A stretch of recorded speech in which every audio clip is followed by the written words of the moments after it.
Hai guys, kali ini kita akan menjawab pertanyaan yang berhubungan dengan peran bakteri. Nah, di sini ada soal nih teman-teman. Besi dapat berkarat. Nah, hal ini disebabkan oleh aktivitas bakteri pada kelompok apa ya? Apakah termoasidofil, halofil ekstrim, metanogen, kemosintetik, atau sulfur? Yuk kita bahas di pembahasan selanjutnya. Oke, di sini perlu kita ketahui bahwa karat yang dialami oleh logam seperti besi dan baja itu terjadi karena adanya namanya reaksi kimia. Nah, reaksi kimia ini disebut dengan korosi. Nah, yang menyebabkan kerusakan dari permukaan besi atau baja tersebut. Nah, proses karat ini melibatkan tiga hal, ya, yaitu yang pertama besi, ya, atau Fe, kemudian adanya air atau H2O, kemudian yang ketiga adalah oksigen atau O2. Nah, saat air mengenai besi, ya jadi ini ada besi ya teman-teman, misalkan. Kemudian ada air. Nah, maka air ini akan tercampur dengan karbon yang ada di udara. Ya, ada CO2 nih misalnya. Kemudian membentuk yang namanya asam karbonat. Jadi H2O tambah CO2 menjadi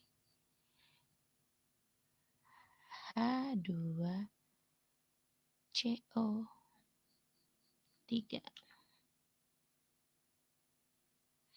Nah, kemudian asam ini akan membuat zat besi pada logamnya akan larut. Nah, Fe-nya larut ya teman-teman.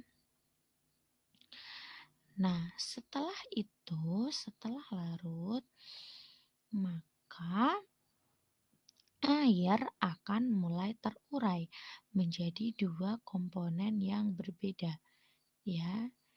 Jadi saat itu H2O-nya ini akan menjadi hidrogen dan oksigen. Nah, hidrogen dan oksigen yang tercampur pada atom besi yang terlarut ini akan menyebabkan yang namanya karat pada besi atau baja. Nah, ini disebutnya adalah bisa yang namanya oksida besi atau karat tadi. Oke. Untuk bakteri yang berhubungan dengan semua reaksi kimia ini, yuk kita analisis satu-satu yang ada di pilihan. Dari beberapa contoh yang ada di pilihan ini, yuk kita bahas satu-satu. Yang pertama namanya termoasidofil. Termoasidofil adalah mikroorganisme yang dapat hidup pada kondisi yang sangat panas dan asam. Nah, kemudian yang kedua adalah halofil ekstrim. Dari katanya aja ada nih tulisan halofil. Kalau ada tulisan halofil berarti dia tahan terhadap zat garam yang tinggi atau laut mati. Nah, kemudian metanogen. Dari kata metana berarti dia ini bisa menghasilkan metana atau dia bisa berada di tempat yang memiliki kadar metana tinggi. Kemudian istilah kemosintetik adalah bakteri kemoautotrof yang bisa mengoksidasi senyawa-senyawa tertentu nih. Jadi dia fungsinya yang berhubungan dengan reaksi-reaksi kimiawi. Kemudian sulfur berarti dia bakteri yang tahan atau berada di lingkungan yang memiliki sulfur atau belerang.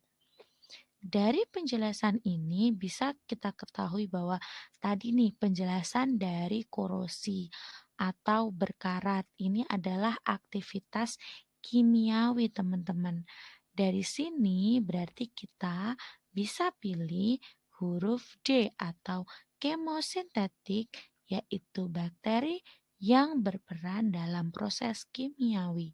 Seperti itu ya teman-teman. Selamat belajar, salam edukasi.